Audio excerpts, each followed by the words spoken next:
Okay, I started the video also on the small camera. Let me do some gymnastics here between things. Okay, hi, Claudia. Hi. Thank you very much. No, thank you for accepting the invitation, and I'm happy that you are closer to us here in in Illinois. Yeah. For such a turn of fate. Actually, we are closer than I have ever imagined, because you are not in Chile, but you are in the same state where I'm teaching. Okay, Yeah. to let actually, let me start recording here. Yes, I'm checking your questions.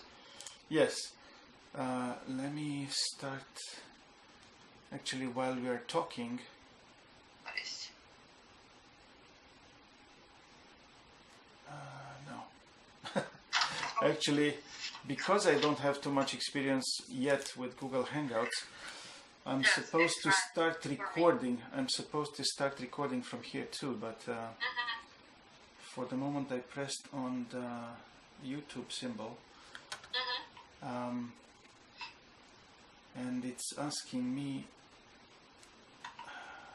add videos to playlist. Oh my god. Okay. I didn't want to do that. No. So, actually, how do I start recording from Google Hangouts? You can record or you cannot record? I should be able to, yes, but I don't see the symbol of start recording. Yeah, well, technology is evolving too fast.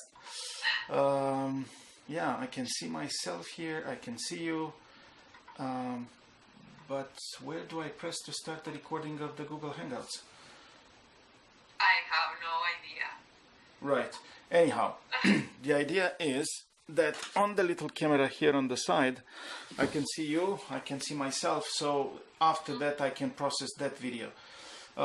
Okay, so if I can figure it out somehow to start the recording from here, we'll do that too.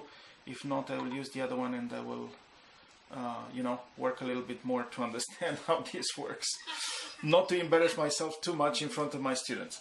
Okay, so first of all, I want to say something about you. It seems that you are an assistant professor for the Institute of Communication and Image at the University of Chile. Yes? Yes. And correct. right, and you are a PhD student currently at the Institute of Communications Research for the University of Illinois at Urbana-Champaign. Yes? Yes, that's right. Okay, and we never met actually online, face to face, or face to face, in person. Alive. Yeah, exactly. But And all way. yeah. I and my wife, actually Diana, we published together with you in the same volume edited by Dr. Byerly from Washington in the Palgrave International Handbook of Women in Journalism. Yes, I collaborate with this book. Yeah.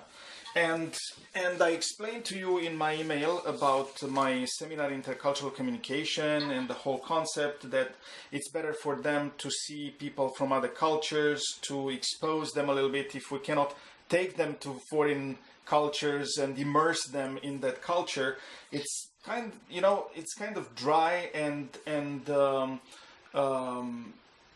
in a way not sufficient if you just use books and concepts and theories and so on and so forth. And I'm using books like Martin and Nakayama, two actually different kinds of books from Martin and Nakayama, and there's a third author for the second book, Flores. But I'm using different chapters from different books. I'm using articles from different magazines that talk about intercultural communication. And I gave you my syllabus for this course. I read it. Yeah, you can see the different mini projects that they are supposed to do along the semester. And I prepared some questions for you. So I think without further ado, we should delve into questions and answers. What do you think? Yes, Okay. it's fine for me. Okay. So the first question was, you have been living in two cultures so far, Chile and US. How has your transition been from one culture to another? Well, for currently, it's not too hard for me. It's not too hard as I was imagined before. First of all, because even when Latin American perspective and lifestyle are very different from US lifestyle, actually we have a lot of influence from US in our countries. So we are more or less very familiarized with the kind of, for example, cultural production. So this is very important for my country and a lot of our Latin American countries. So it's not like, I don't know, maybe it's not like Mars and Earth. It's not so huge difference in that sense. So we are more or less, since we are very young, very familiarized with the cultural production from US, from TV shows, magazines, pop music, film, and so on. So it's not too shocking for us if we compare with other cultures totally distant from Western countries. So this is the a broad frame that we are within. But however, even though we have some clue about U.S. culture, it still be shocking. The transition, particularly because U.S. people is not so warmer than Latin American people in the beginning. The U.S. is very distant. People don't touch a lot. And in my country, another country of Latin America, we are very touching people. In comparison with U.S. and with Americans. So I think this is the first issue more different between my culture and U.S. culture. In second way is different to the way to. I think another thing very different between us is the food and the relation with food. Right. So I think those two things for me was the most different issue or huge differences between my background and U.S. background. So it wasn't so hard. This is my second semester here, but it's not so easy too. We have a lot of we were very lucky with my family here because in Urbana-Champaign there are a lot of Chilean people studying here.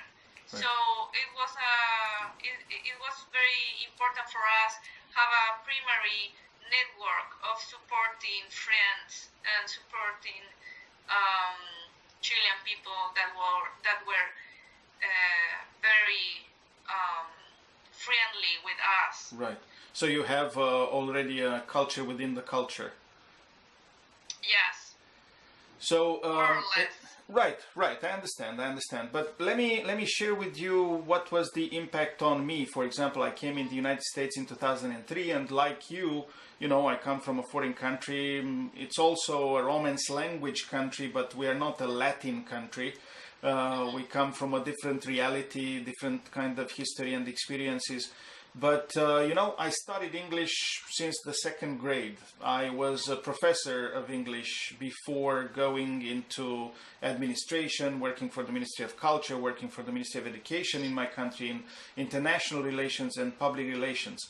And like you say, this kind of acculturation through the media is already prepping us from around the world into immersing ourselves into the American culture. But on the other hand, there's other realities, you know. For example, I remember in 2003 I was a little bit shocked about the different kind of technology, different, you know, even when you go and put the gas in the car, it's not exactly the same like in my country. Yes. All the rooms, the technology is slightly different. The impact of having machines that work on 110 volts, not 220, you know, which is almost all around the world. How things work, how things function, how people interact. Like you were saying, people here keep their own distance, and they like to be more individualistic and have their personal space and so on and so forth. But you know, let's not go already through all the elements of our discussion. Let's take it structured, you know, question by question. So you feel that the process of acculturation for you is already past, or are you bouncing back? You know, people writing and studying, writing about and studying the culture shock effect are always talking about the fact that, you know, in the first month or so, it's the whining and dining period of time when everybody greets you and everybody shows you things and takes you around to show you from where you can buy things or how can you, you know, arrange your own home and so on and so forth. And everybody maybe invites you for a dinner, but then everybody goes their own way. After the first month or so, you feel like you've been deserted by everybody. And then, you know, it's kind of a fluctuation up and down, feeling home and not feeling home, missing home and not missing home, until you become, you know, in time, more accustomed with the local culture. And after a longer period of time, if you go back in the culture of origin, you will feel the same impact in your culture of origin. Oh, I got accustomed with doing things in a certain way, you know? So do you think you experience the same thing? Yes, more or less.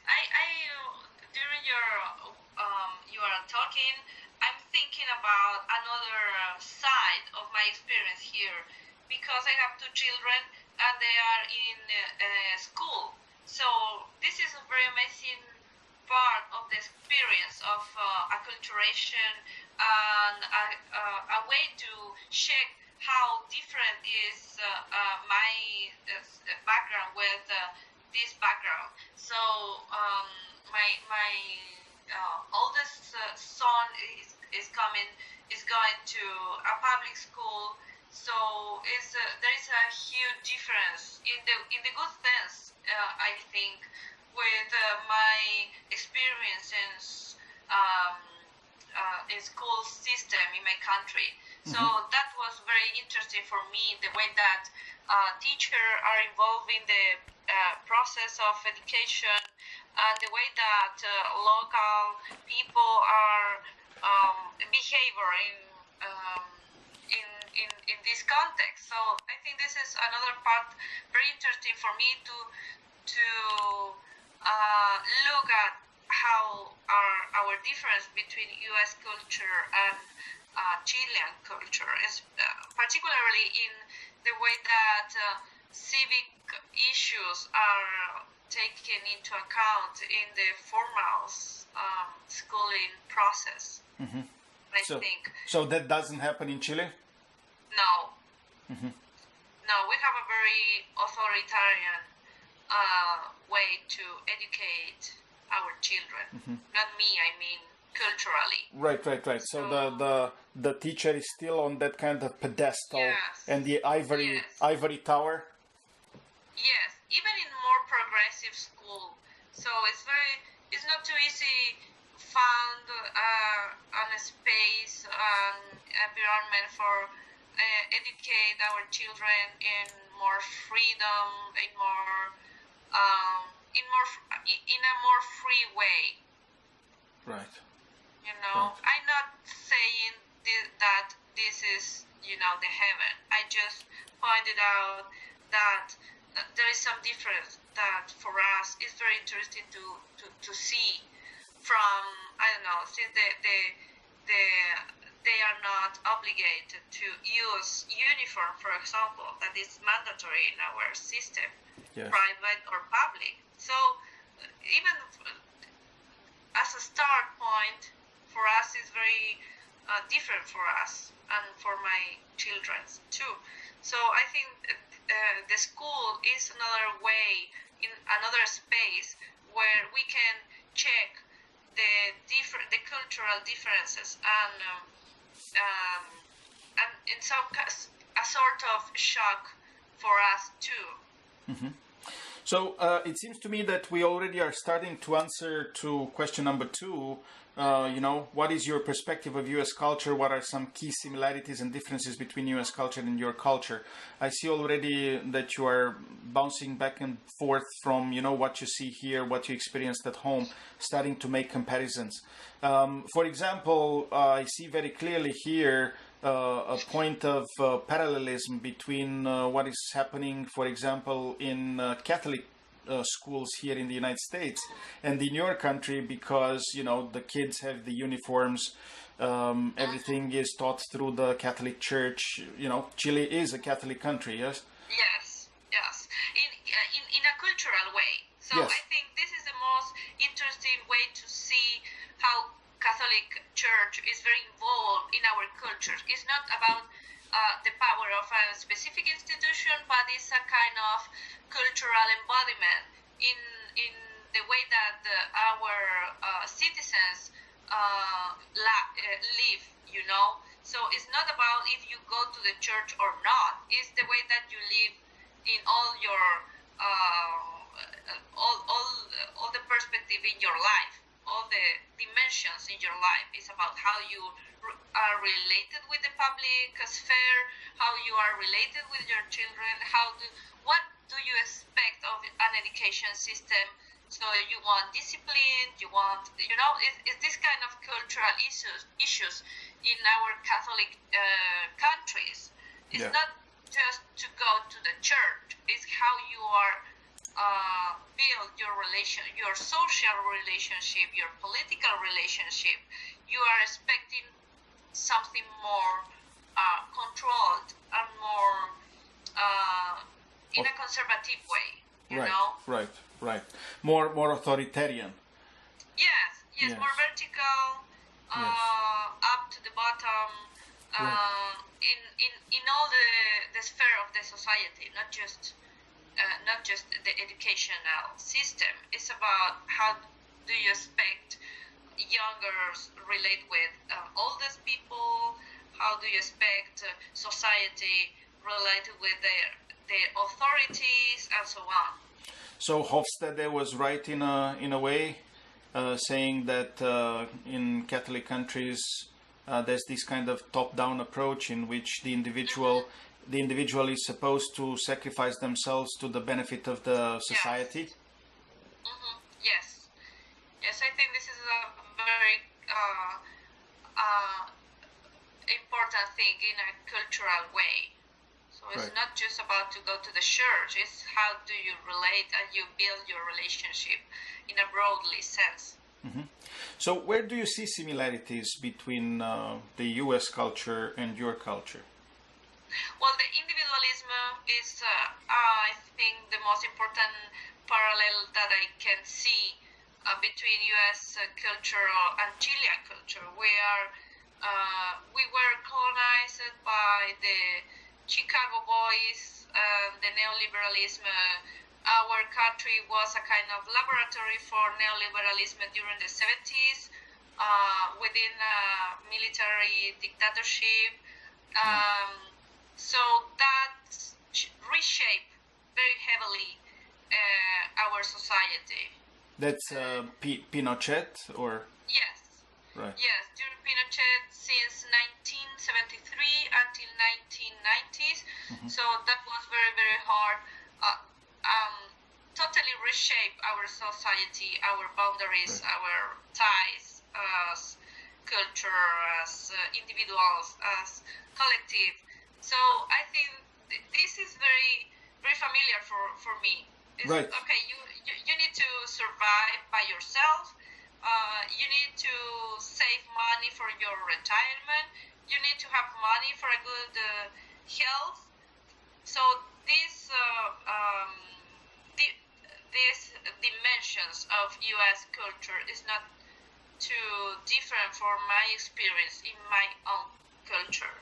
I think this is the most heavily impact in the recent history in Chile. It's interesting. Yes, I think it's the most. It's interesting. It's a core. It's interesting because this is a good segue to the next question. You know, what is your people's impression of the U.S.? I was thinking, you know, I saw actually recently, last year, a documentary about that period of time in Chile. Because of, you know, actually I was looking into a documentary about neoliberalism, the Chicago Boys, and the influence at the time of, you know, Reagan and the Iron Lady from Great Britain.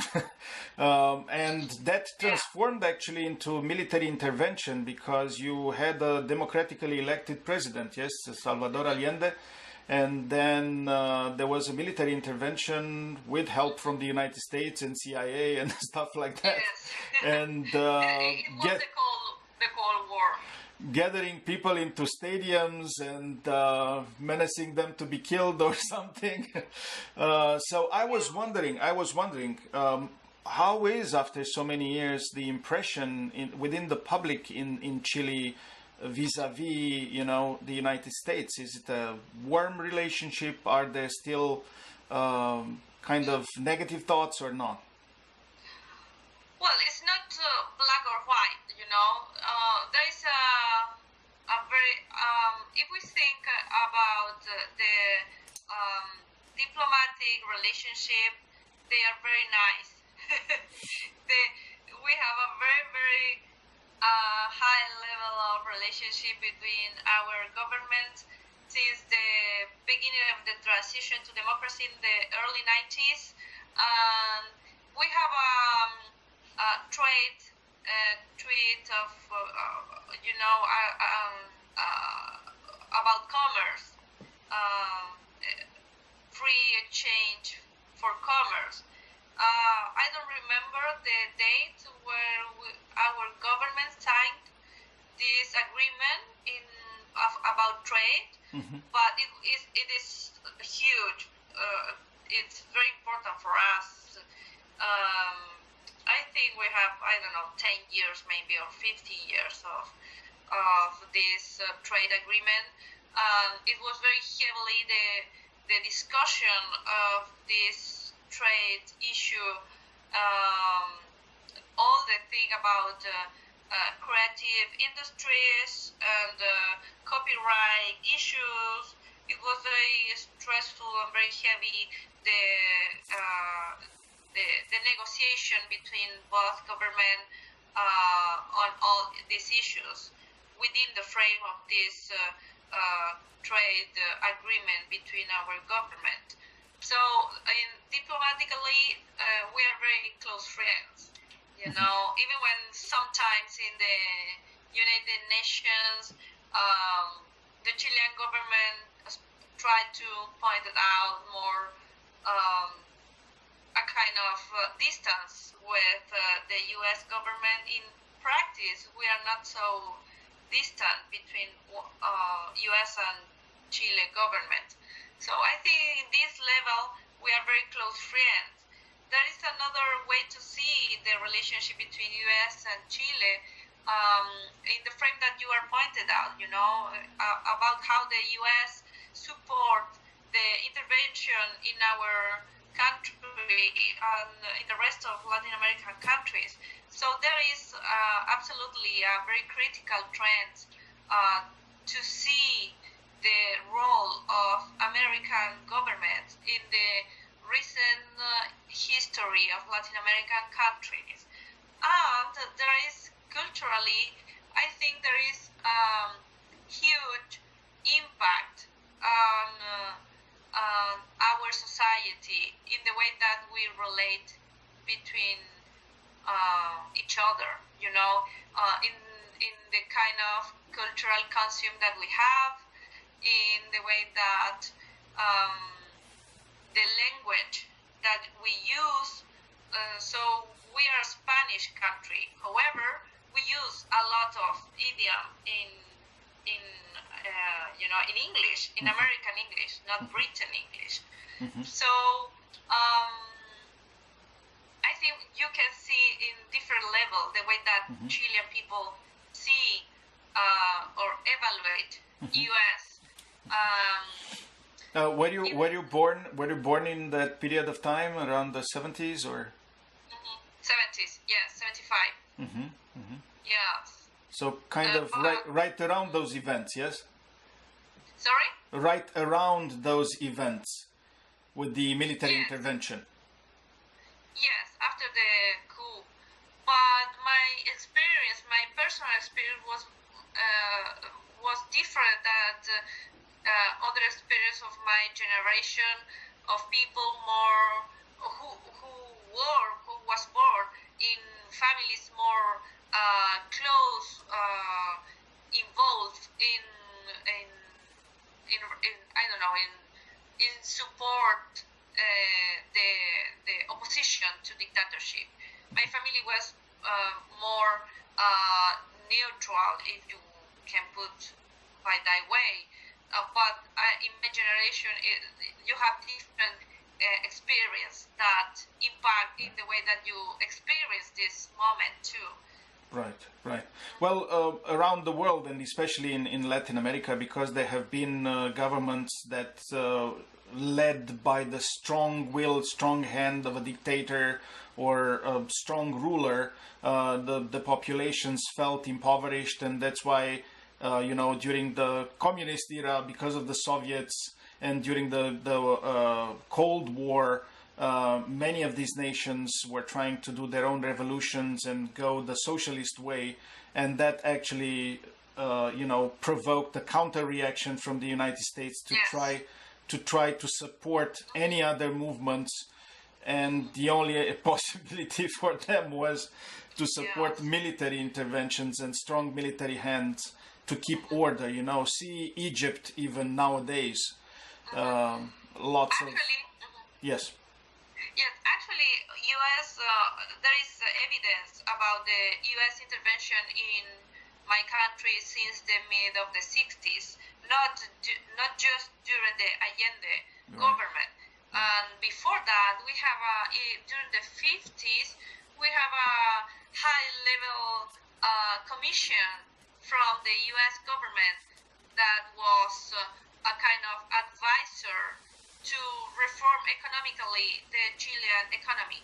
So we have a lot of influence during the 20th century from U.S. in economic spheres as well in political spheres. So the moment of the U.S. intervention and support to military coup in 1973 is maybe the high example, but it's a long history of intervention. Right. So it seems to me that from what you're saying, that your people's impression of the U.S. sometimes is positive, sometimes it's negative. Okay. So what are the stereotypes that you have encountered about U.S.? Did they uphold when you saw U.S. for yourself? For example, when I was in Romania, it seemed to me from the movies from the United States that lots of people in the United States just lounged off all day long, like in the series from Friends, for example. They were discussing all the time, joking, living the easy life, working from time to time, but not so much. They had a lot of money to be all the time in restaurants and bars. And when I came here, well, even as a professor, I don't go to restaurants and bars all the time. So I don't know, maybe I should move to New York. But what are the stereotypes? Or for example, in other countries, I heard, Americans are all rich. It's not like that when I saw, I've been living here for 11 years and I see that it's not like that. What are your stereotypes? One of my stereotypes was how we call to use U.S. people as gringo, Yeah, right. Yankee. Right. Okay, So the stereotype is okay. Sometimes it is very naive in the way that they relate with each other. So they based the relation with others on trust, you know. So this is very rare for us in Latin American countries. So people all the time are suspicious about others, Right. or are trying to make tricks to cheat. This is on a stereotype too. I'm doing a simplification, but sometimes it's very close to the reality. You know, you all the time you are trying to survive, to make your best. And my stereotype for US, they are very, very naive in this sense. You know what I mean? That they are too open from the very beginning. Yeah, yes. It's a sort of. You don't need to prove some things. They trust in your word. Even in official issues. If you are trying to, I don't know, if you are trying to have a work permission, you just need to say, okay, I don't need the money. I just want to work to be myself or something like. Or in the way that I don't know. It's a kind of stereotype. So people are naive and they trust in others. I was first in Lawrence, in Kansas, for my English academic program before to come here to Urbana, and they were very, very friendly or apparently friendly. So this was another stereotype before to come here. It's other people are smiling to you, but they don't care about you. You know, it's kind of fake, friendly. I think that was my stereotype, mainly a stereotype. So you think it's a stereotype because it was not confirmed by reality, you know? That's why I'm asking, how do you think those impressions did these stereotypes uphold when you saw US for yourself? Do you think after you develop, for example, a relationship with somebody, they could be a long-time friends or something like that? I'm not sure. I think it's very difficult to have a long-term friendship with US people. I'm not sure. I'm trying to build some relationship. Yes, they're not so open in that way. They are very close. Like they keep to themselves, or they keep to themselves? Yes. I think, yes. Okay. Well, then let's move on. Interesting observations. Let's move on to what are you most proud of about your culture? What do you value the most culturally? This is a good question.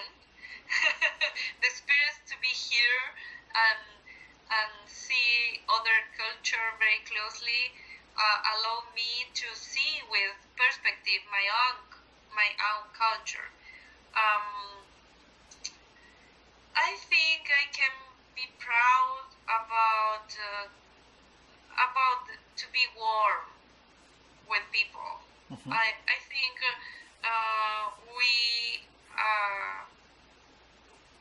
we can easily make friends in comparison with US culture that I just know for 1 year, you know, in my first experience in this acculturation process. But I think you can build solid ties in my country, my culture, because you need it, you know, because you need to take care of your child. You need to be close of your neighborhood. You need to be close with your family, because if you are alone, you need sometimes some network to support. Like people in your country, people help each other, neighbors, for example? Not so much, but I'm talking from my experience. Right. Mostly, you know. Actually, a couple of years ago, I'm sorry, a couple of days ago, a newspaper published a report, a research about how people in my hometown doesn't have many friends in their own neighborhood. Huh. So, you know, I'm talking from my experience. So do you think there's a cultural shift and maybe people are becoming more like what they see on TV? Did they used to be more warm? Yes, I think so. We are more individualistic in the last 25, 30 years. I think it's a heritage from dictatorship, which erode all our social ties very, very heavily. So it's taken a while to rebuild the social boundaries, the social interrelationship. I think it's a heritage from dictatorship, and the individualistic and neoliberal society built after the dictatorship doesn't help a lot to repair these injuries to our social body, you know. So people don't trust in their neighborhood, don't trust very much in other. They mostly trust in their families. So maybe my generation is trying to build more social boundaries, social ties between friends and colleagues, but it's not so easy in a context that the most important thing is to be successful, make money, you know, very, very American way. Right, so like step on each other's necks if necessary to succeed. I need to elbow my way socially to advance. So it's the same? Yeah, I observed the same thing in Romania, you know. People nowadays have become so individualistic and they do not respect each other. They just look for the better life for themselves and their family, you know. Yes.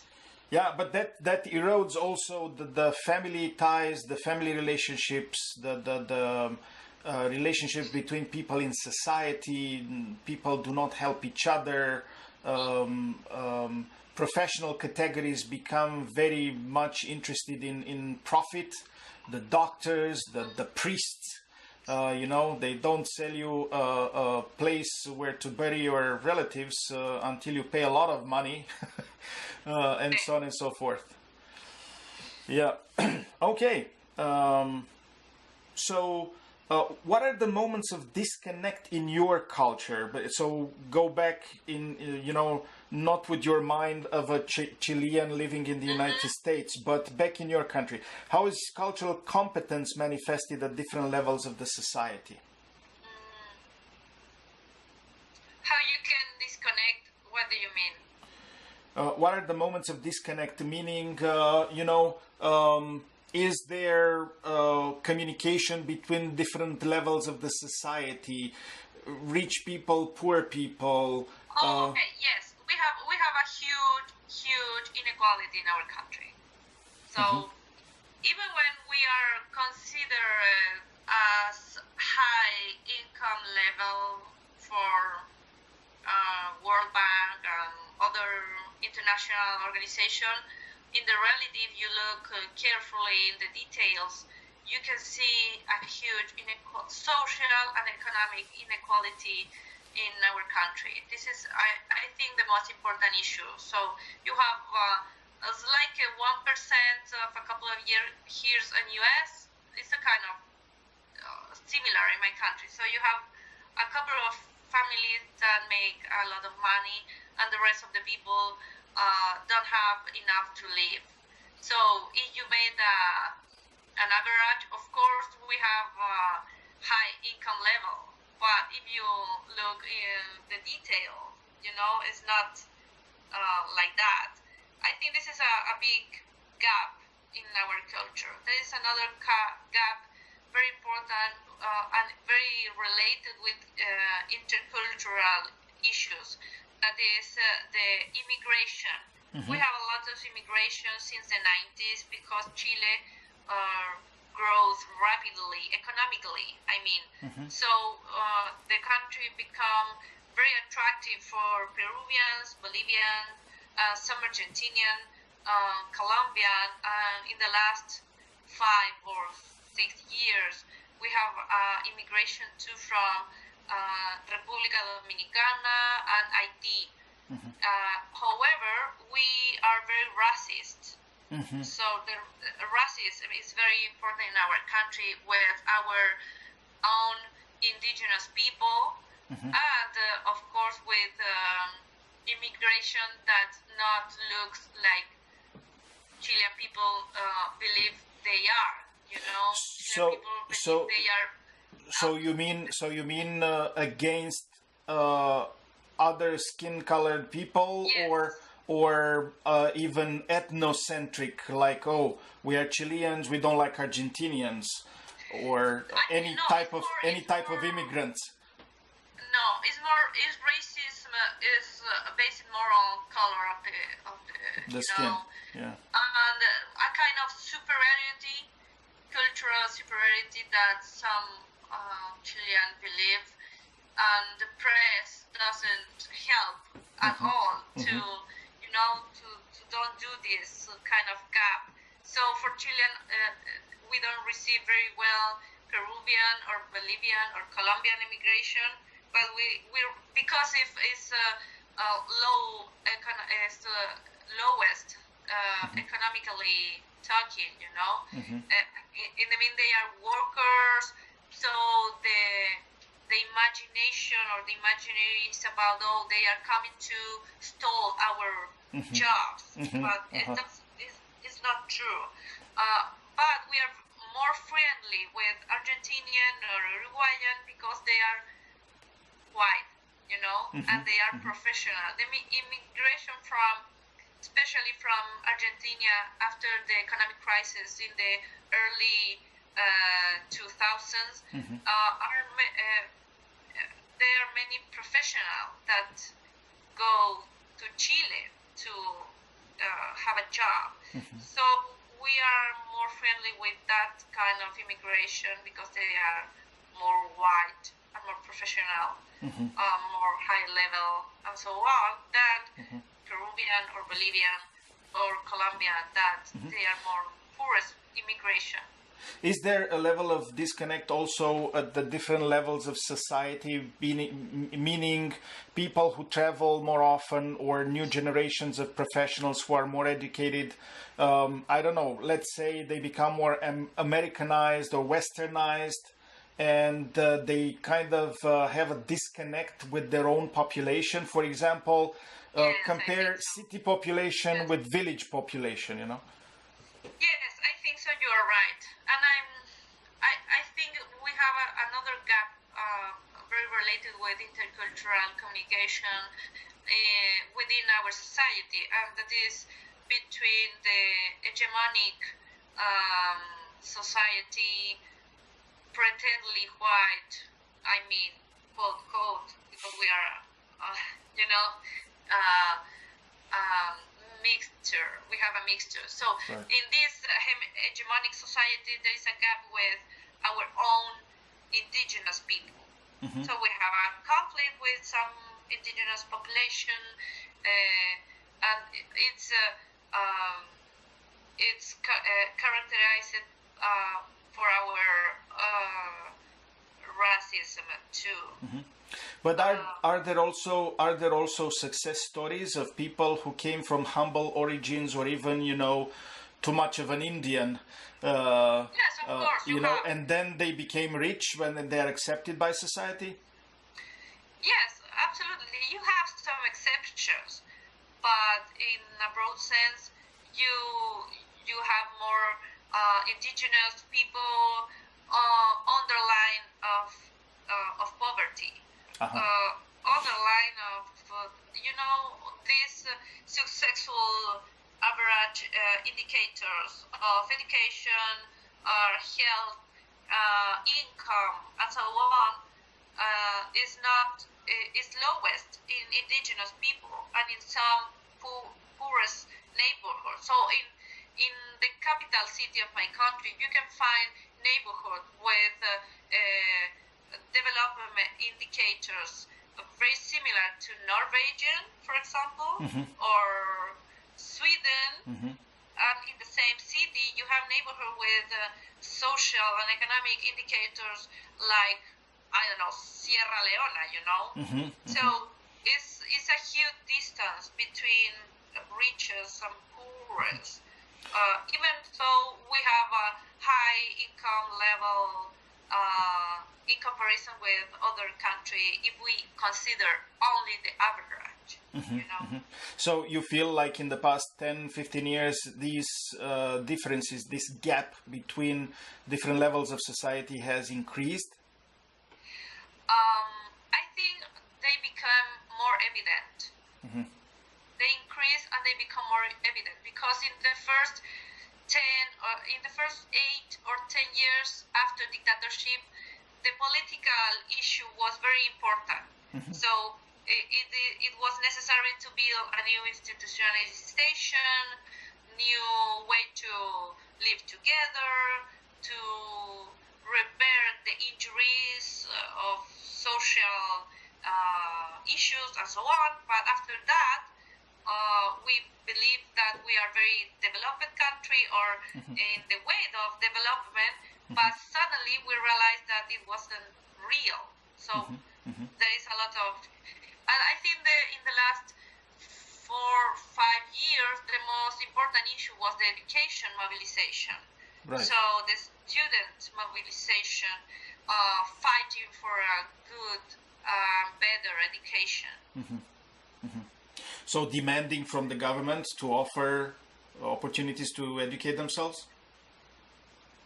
Yes, to reform, to make a big educational reform. Right. This is the main issue in our agenda, political agenda, mediatic agenda in the last 5 years, at least.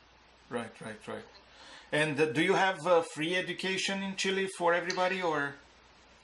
No. Well, this is one of the main claim of student mobilization. So we have a mixed system. We have private school, we have public school, and we have a mixed system that it is private. The owners are private, but they receive public subsidies. Right. So there is a big discussion, and right now, the last week, the parliament passed a bill which reform this state of issues. So we will see how it's working out. But one of the claim is free education for everyone of good quality. Right. So brighter minds, doesn't matter from what kind of social background you come, you should have a better chance in life. Well, this is the claim. Yes, right. That's what we want. Right. Okay, moving on. Actually, you started touching on this issue, but for question 7, what is the treatment of minorities in your country? For example, access to education, jobs. You see recently what happened, but in a different context in France with the Maghrebians, the people coming from Northern Africa. Becoming radicalized because they claim in France everybody is French, and you tell us not to show our religious idiosyncrasies. For example, the women not to wear the hijab because we're all French and the schools are from the state and so on and so forth. But on the other hand, access to jobs, for example, is unequal. A high majority of these people are pushed at the margins of the society, the margins of the cities, living in project buildings and so on and so forth. What is the situation in Chile? Well, the situation is mainly we have a huge difference to access to jobs between men and women.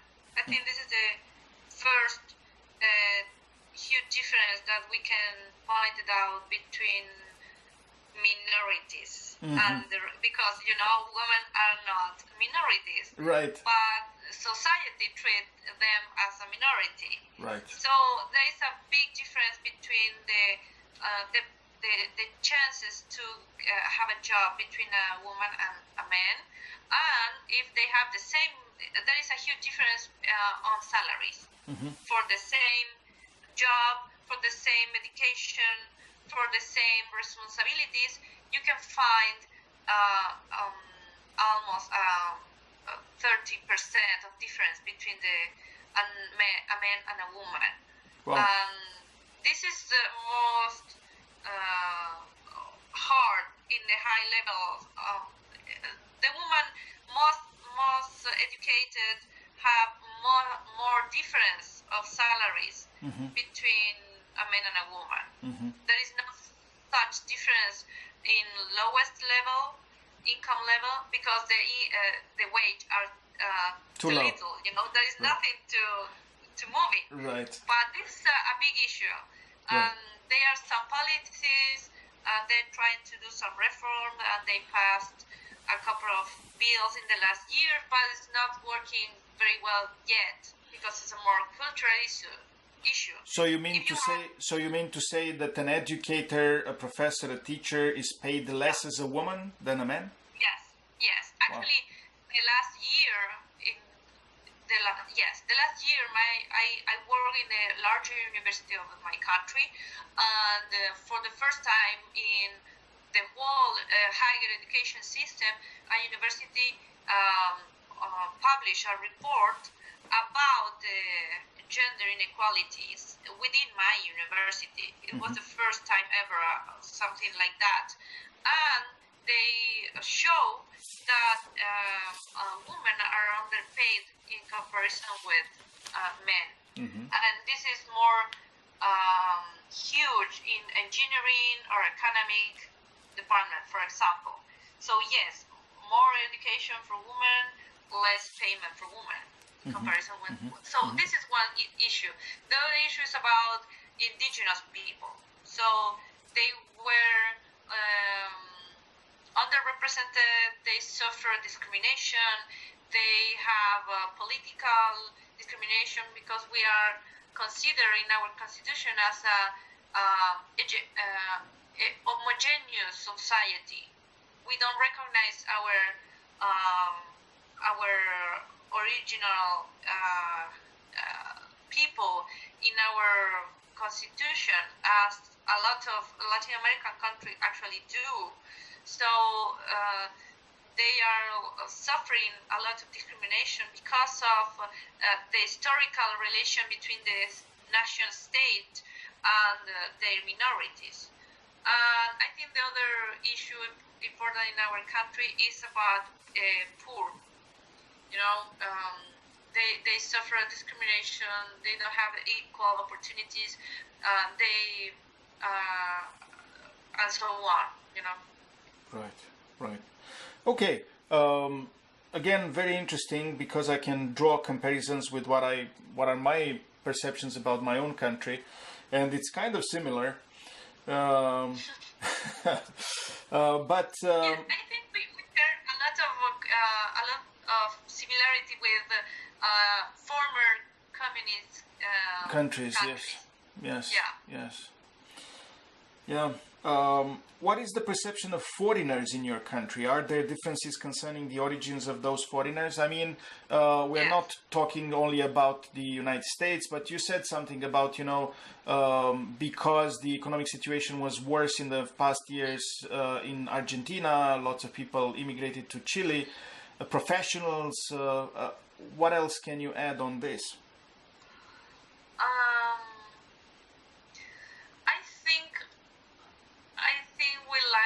Foreign people if they are European, Uh-huh. and because they are a stereotype about, cultural background and so on. So I think I can add this beside all of the other things that I told before. I think Chilean are very close society. Mm-hmm. They don't like very much foreigner people, and we don't have a very good immigration policy. Uh-huh. They're trying to reform it, but I'm not sure if there is something in the back. And it's a very old policy. I think it's from 1978 or something. Uh-huh. Uh-huh. So it's not updated. No, not at all. It's not modern, kind of in tune with what's really happening in the country. Yeah. So, and I would like to add something else. Yes. You need to imagine, your students need to imagine that Chile is at the end of the world, literally. Uh-huh. So it's in the end of South America. Right. There is nothing else Beyond that.